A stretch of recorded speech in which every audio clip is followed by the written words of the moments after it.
All right, guys. Welcome to a different video than what we usually do. Thanks to a local game store here, he was so kind to lend us two cases of Foundation's pre-release boxes for us to open and check the value for it. I always wanted to do this to see if opening product actually gets you your money back if you open it in large quantities. So in this case, we opened 180 packs. It took over an hour to open the pre-release boxes, open the promo packs, open all the booster packs. So I thought, let's not have an hour-long video of us opening the product, but let's speed it up and go through some of the numbers about Foundations. A month almost after release.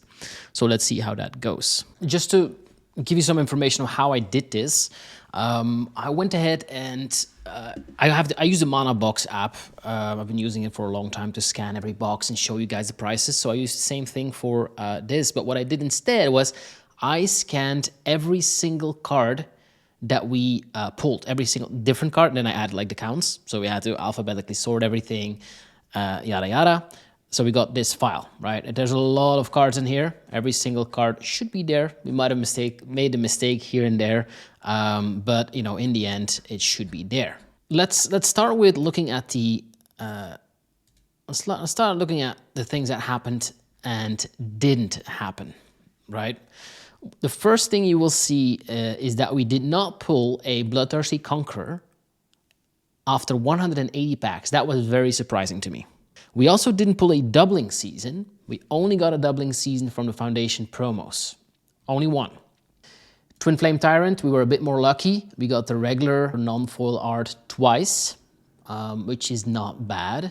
And we got 16 Heir Apparents. I initially thought we were going to have a lot more, but in this one we had 16 Heir Apparents.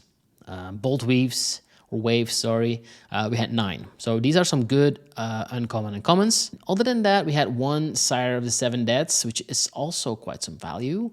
But other than that, we didn't really have any major hits. If you look at this, I'm just sorting by the biggest cards we pulled. Only one Blasphemous Edict. By the way, these are Cardmark trend prices. So if you're in America or you're using TCG Player, these might be different, but everything is in USD. I put everything in USD, but I'm using the card market trend prices. Let's see, in total, after 180 packs, total value we pulled is $577. And as you can see here, so again, this is USD, and this includes the promos and everything without the dice. So what we paid for these boxes with tax, remember this is a local game store who has these products. They can buy it without tax, so that's the price they also used to make the calculation profit. They made $6 profit if they end up selling every single card we pulled, which is impossible, right? However, if we add, and we cannot forget that, Card Market, their commission, it's 5%, right? So it would be even lower, so 0.95. In the end, we would lose money on this box, on the two cases that we opened.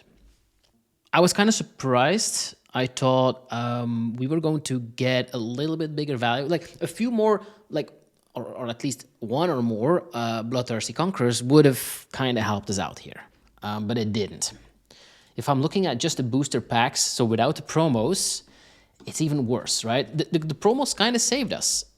Because imagine if you open a play booster box, so you would just have the non-promo cards, you would definitely not be doing well with the sale of this. So if I'm looking at the pull rate, we had a 21.1% mythic pull rate out of the packs, out of the 180 packs that we pulled. I think that is in line of expectations, maybe even above it.